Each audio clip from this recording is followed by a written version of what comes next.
আলাউদ্দিন মোহাম্মদ যেমনটি বলছিলেন যে নির্বাচিত সরকারের অধীনে যখন স্থানীয় সরকার নির্বাচন হবে তখন দেখা যাবে যে স্থানীয় সরকারের যে 5টা পর্যায়ে আছে তা সেখানে যারা নির্বাচিত হবে তারা মূলত ওই দলের পছন্দের প্রার্থীরা বা তাদের দলের লোকই এটা খুব স্বাভাবিক, কারণ জাতীয় নির্বাচনে একজন ভোটার যদি একটা নির্দিষ্ট মার্কায় ভোট দেয়, মনে করেন ডিম মার্কায় ভোট দিল, ঠিক আছে, তো তারপরে যখন স্থানীয় সরকার নির্বাচন হবে 2 মাসের মধ্যে, ওই ভোটারের তো এই 2 মাসের মধ্যে কোনো চেঞ্জ হওয়ার কথা না। সুতরাং ওই ভোটার কিন্তু আলু মার্কায় ভোট না দিয়ে ডিম মার্কায় ভোট দেবে, তাই না? সো ওই একটা প্রভাব তো থাকবে, এটা নাম্বার 1। নাম্বার 2 হলো তখন যেহেতু তারা সরকার গঠন করে ফেলবেন, তখন তাদের আরেকটা প্রভাব বলয় থাকবে, যেখানে তারা ভালো ক্যান্ডিডেট বাছাই করতে পারবেন, পার্টির স্ট্রং ক্যান্ডিডেটকে সামনে নিয়ে আসতে পারবেন এবং একটা প্রভাব বিস্তার করার চেষ্টা করবেন। যদিও আমরা এরকম প্রভাব বিস্তার করার নির্বাচন চাই না, ওই প্রভাব বিস্তার করার নির্বাচন বা নির্বাচনটাকে দখল করে নেওয়ার জন্য, রাতের বেলা ভোট করার জন্য বা দিনের বেলা বাক্সভর্তি করার জন্য বা মিডিয়া কু করে নির্বাচন করার জন্যই তো আজকের এই করুণ পরিণতিতে বাংলাদেশ, তাই না? সুতরাং আমরা তো ওই ধরনের নির্বাচন চাই না। স্থানীয় সরকার নির্বাচন ওইটা হইলো এক ধরনের মানে বিশ্বাস নাই যে আপনি যদি স্থানীয় সরকার নির্বাচন আগে না করেন, পরে করলে সেই নির্বাচনের মধ্য দিয়ে আপনার যে স্বাধীন স্থানীয় সরকার যেটা বলি আমরা, সেটা হয়তো পাবো না।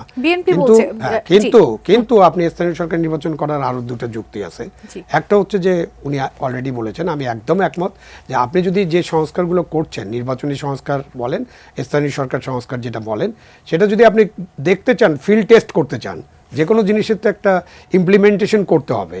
তো আপনি যদি এটা ফিল্ড টেস্ট করতে চান, তাহলে স্থানীয় সরকার নির্বাচন করার মধ্যে দিয়ে সরকার বুঝতে পারবে যে তাদের কোথায় কোথায় খামতি আছে, কোথায় কোথায় সীমাবদ্ধতা আছে। সুতরাং তারা এটা মেকআপ করতে পারবে।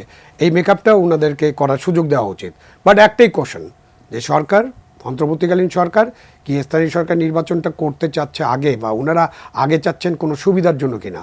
কারণ ওনার তো নতুন পার্টি করবেন, এখনও ডিক্লেয়ার করেন নাই। তো ওনার নতুন পার্টি করার পরে ওই স্বৈরাচার যেভাবে করেছিল এক সময়, বা ওই যে শাসক দল যেভাবে পার্টি ডেভেলপ করে, সেরকম চিন্তাভাবনা আছে কিনা সেটা পরিষ্কার করতে হবে। ওই পরিষ্কারটা যদি আপনি রাজনৈতিক দলের সাথে করতে পারেন, যে না ভাই, আমাদের স্থানীয় সরকার নির্বাচনটা আমরা চাই যে এমন একটা নির্বাচন হোক যেটার মধ্য দিয়ে আমরা দেখতে পারবো যে আমাদের সমস্যাগুলো কি আছে। একেবারে স্পষ্টভাবে বলতে গেলে এখন তো আমরা দেখতে পাচ্ছি যে রাজনৈতিক দলগুলো, এমনকি জামাতও কিছুটা চাচ্ছে যে জাতীয় নির্বাচনটি আগে হোক।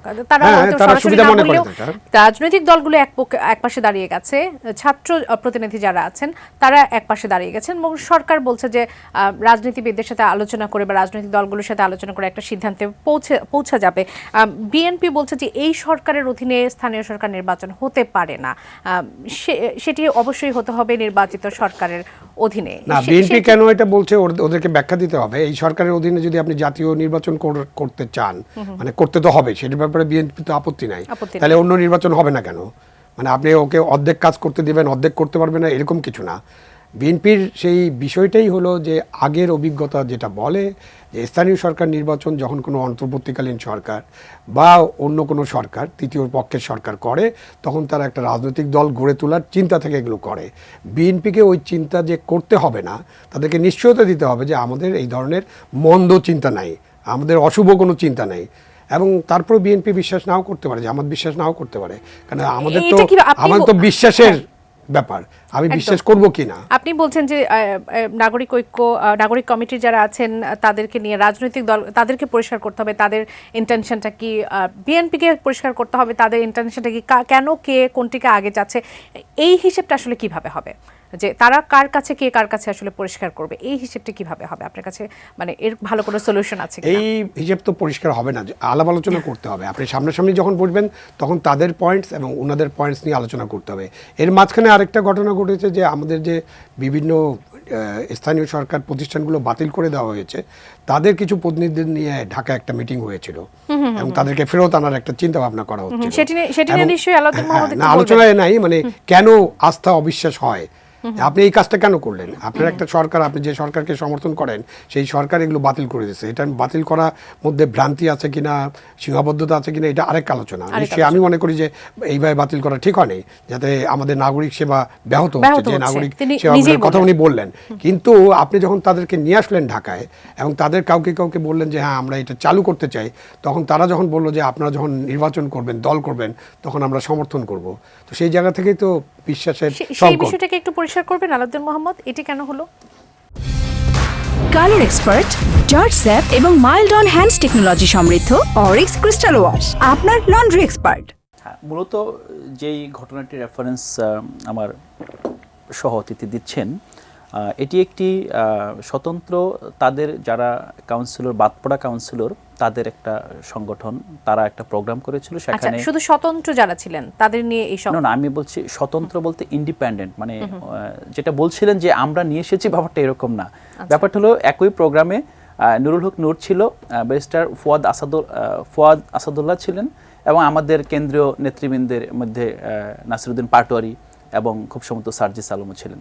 তো এইটা তারা দাওয়াতপ্রাপ্ত হয়ে গিয়েছেন, এবং স্বাভাবিকভাবেই নতুন রাজনৈতিক দল গঠনের প্রক্রিয়ায় আমরা তো জনগণের কাছে যাচ্ছি। তো যেহেতু তারা নির্বাচিত জনপ্রতিনিধি ছিলেন, হ্যাঁ, এবং তারা এখন অপসারিত, যেহেতু এখন প্রোগ্রামে গিয়েছেন, তিনি তাদের মানে ভবিষ্যতে দল গঠনে তাদের সহযোগিতা চেয়েছেন।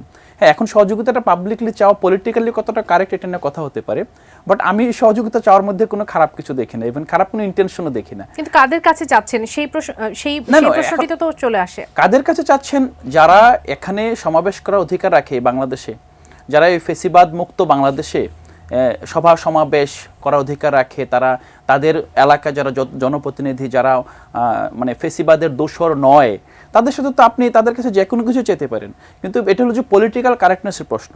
দ্বিতীয় কথা হলো যেই কারণে এই বিষয়টা আসছে, যেটা উনি বারবার বলছিলেন যে মানে নতুন রাজনৈতিক শক্তিকে মূলত এটা উনি যেটা বুঝাতে চাচ্ছেন আস্থায় আনতে হবে, হ্যাঁ, অন্য দলগুলোকে।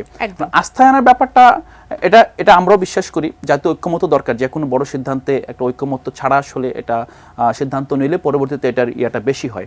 কিন্তু বিষয়টা হলো যে অ্যাকচুয়ালি কি, যে সরকারে আমাদের ছাত্রদের 2-3 প্রতিনিধি আছে, মানে কি পুরো সরকারটা আমাদের? এটা কিন্তু একটা বড় প্রশ্ন, যে এটা কিন্তু আমাদের সরকার না। আমরা বলি যে সরকার তো বলে যে সরকার আপনাদের সরকার, সরকার আমরা বসিয়েছি সেটা বলি, কিন্তু সরকার আমাদের না। আমরা দেখেন, সরকার যদি আমাদের হতো তাহলে আমরা যে রাষ্ট্রপতি অপসারণ প্রশ্নে আমরা কেন সরকারকে কনভিন্স করতে পারিনি? আমরা বিচারপতি অপসারণ প্রশ্নে সরকারকে কনভিন্স করতে পারিনি? আমরা বিপ্লবের ঘোষণাপত্র দিতে গিয়ে আমরা সরকারকে কনভিন্স করতে পারিনি? মূলত আমাদের অবস্থানটা কিন্তু আপনি যদি ভালোভাবে গভর্নমেন্টের স্ট্রাকচার দেখবেন, আমাদের যে 3 জন ছাত্র প্রতিনিধি, তারা গভর্নমেন্টের মধ্যে প্রেসার গ্রুপ হিসেবে আছে, তারা সর্ট অফ বিরোধী দলের ভূমিকা সেখানে পালন করছে। সো আমরা যেটা অতীতে যেই কোনো গভর্নমেন্ট এসে কিংস পার্টি গঠন করবে, যে তর্কটা বারবার আসছে, এখন আমরা তো আসলে কিংস নই, বরং আমরা অনেক সময় দুষ্টুমি করে বলি আমাদের কয়েকজন প্রিন্স আছে, কিন্তু কিংস তো আমাদের না আসলে।